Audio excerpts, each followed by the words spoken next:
বিসমিল্লাহির রহমানির রহিম। আসসালামু আলাইকুম। আমার চ্যানেল হ্যাপি কুকিং শর্টসে আপনাদের সবাইকে ওয়েলকাম জানাচ্ছি। আশা করি সবাই ভালো আছেন। আজকে কোনো রেসিপি ভিডিও নিয়ে আসিনি, আজকে একটা ছোট্ট ব্লগ শেয়ার করব আপনাদের সাথে। এটা শুক্রবারের রান্নাবান্নার ব্লগ ছিল। আসলে খুব আয়োজন করে রেসিপি ভিডিও করা হচ্ছিল না, টাইম হচ্ছিল না, সেই জন্য ভাবলাম আজকে একটা ব্লগের ভিডিও করি।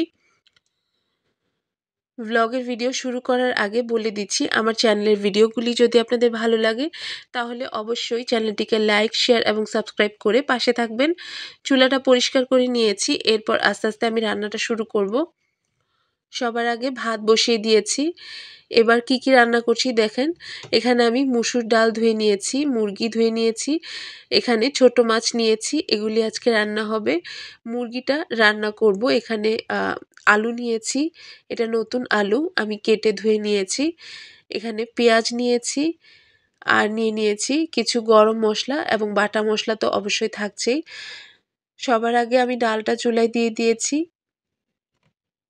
আরেক চুলায় মুরগিটা বসিয়ে দিব, সেজন্য হাঁড়ি বসিয়ে দিয়েছি।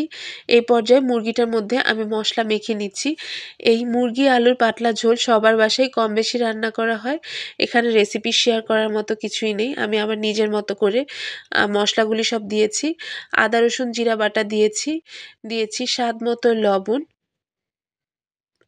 দিয়ে দিচ্ছি হলুদের গুঁড়া, এখানে প্রায় 1 চা চামচ ভরে ভরে দিয়েছি। ধনে গুঁড়াও 1 চা চামচ দিয়েছি। দিয়ে দিচ্ছি মরিচের গুঁড়া স্বাদ মতো। এই পাতলা ঝোলটা একটু ঝাল ঝাল খেতেই ভালো লাগে, তো যে যেরকম ঝাল খেতে পারেন সেই অ্যাকর্ডিং দিয়ে দিবেন। আমি মুরগিটা মাখিয়ে বসিয়ে দিয়েছি। এই পর্যায়ে আমি ছোট মাছটা মাখাবো। ছোট মাছটা আগেই পরিষ্কার করে ধুয়ে নেওয়া আছে। এখানে এবার আমি মশলাটা দিচ্ছি। এখানে সামান্য একটু আদা দিয়েছি। অনেক এরিয়ার মানুষরাই কিন্তু মাছে আদা খেতে পছন্দ করেন না, বিশেষ করে ছোট মাছে, কিন্তু আমার ভালো লাগে সেজন্য দিয়েছি। একটু রসুন বাটা দিয়েছি, দিয়ে দিচ্ছি সামান্য একটু জিরা, স্বাদ মতো লবণ দিয়ে দিচ্ছি,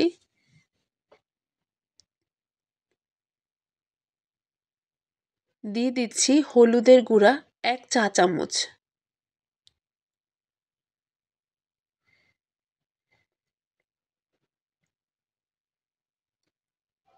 মরিচের গুঁড়া স্বাদ অনুযায়ী দিচ্ছি,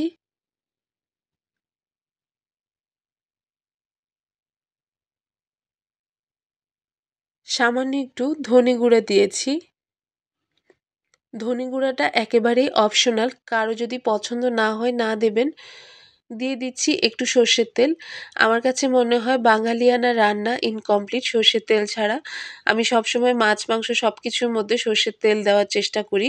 আমার কাছে মনে হয় এটা দিলে ফ্লেভারটা ভালো আসে। এখানে আমি 2টা পেঁয়াজ কুচি দিয়েছি 4-5টা কাঁচামরিচ কুচি করে। পেঁয়াজ কাঁচামরিচ দেওয়ার পর আমি মাছটাকে খুব সুন্দর করে মেখে ম্যারিনেট হতে রেখে দিয়েছি। এই মাছটা রান্না করব। এখানে আলু আর বিনস নিয়েছি, বিনস আর আলু দিয়েই রান্না করব। এটাকে খুব সুন্দর করে এরকম করে কেটে নিয়েছি, আমি আলুটা কুচি করে নিয়েছি। আর দিয়ে দিব এই হাফটা টমেটো। এই টমেটোটার অর্ধেকটা আমি মুরগির মাংসে দিয়েছি, মানে মুরগিটাকে আলু আর টমেটো দিয়েই ঝোল করছি।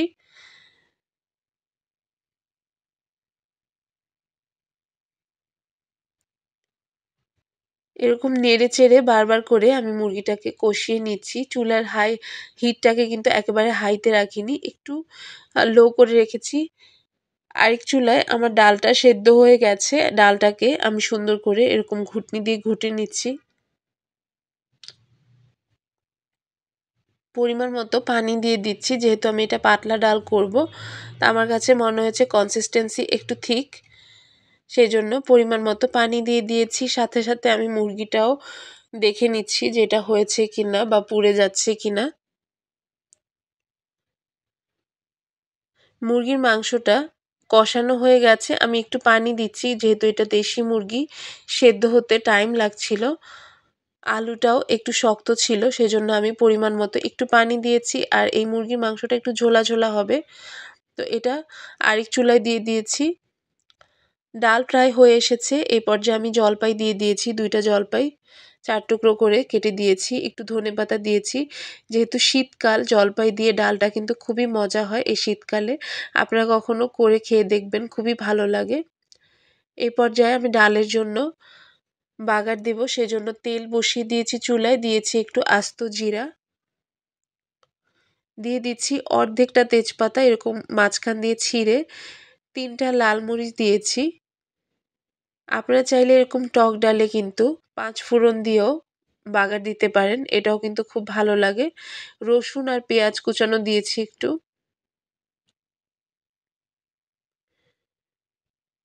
খুব সুন্দর করে ভাজা ভাজা করে এবার তেল সহকারে ডালের সাথে মিক্স করে দিচ্ছি।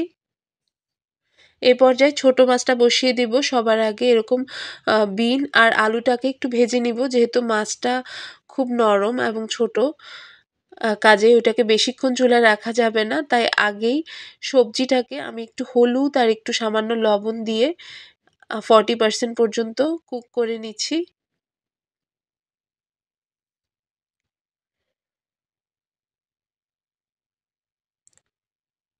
এই ছোট মাছটা রান্নায় কিন্তু আমি কোনো প্রকার পানি ব্যবহার করিনি। মাছের থেকে যে পানি এসেছে সেটা দিয়েই আমার রান্নাটা হয়ে গেছিল। এই পর্যায়ে আমি মাছটা অ্যাড করব।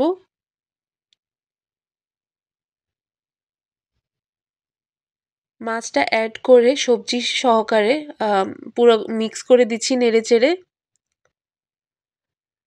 এটাকে কিন্তু বেশি নাড়াচাড়া করা যাবে না, কারণ মাছগুলি ভেঙে যাওয়ার সম্ভাবনা রয়েছে। এটাকে ঢাকনা দিয়ে ঢেকে আমি একটা সাইডের চুলায় রেখে দিয়েছি, ওটা হচ্ছে লো হিটে রেখেছি চুলাটা। এই পর্যায়ে আমি পালং শাক ভাজি করব। পালং শাকটা ভালো মতো পরিষ্কার করে ধুয়ে আমি এখানে কেটে বসিয়ে দিয়েছি। মাছটা প্রায় হয়ে এসেছে, এই পর্যায়ে আমি টমেটোটা দিয়ে দিচ্ছি। আমার রান্না প্রায় কমপ্লিট হয়ে গেছে। এই যে দেখেন, আজকে দুপুরের খাবার মেনু ছোট মাছ, মুসুর ডাল, জলপাই দিয়ে। এখানে এই যে পালং শাকটা কতটা সবুজ সবুজ রয়েছে। এই যে সালাদ কেটে নিয়েছি, সুন্দর করে সাজিয়ে নিয়েছি। কলিজা ভুনা, এটা আমি এখানে দেখাইনি, আমি রেসিপি তৈরি করেছি। এই যে এখানে ভাত রয়েছে। আল্লাহ হাফেজ সবাইকে, টাটা, ভালো থাকবেন, সুস্থ থাকবেন। Thanks for watching.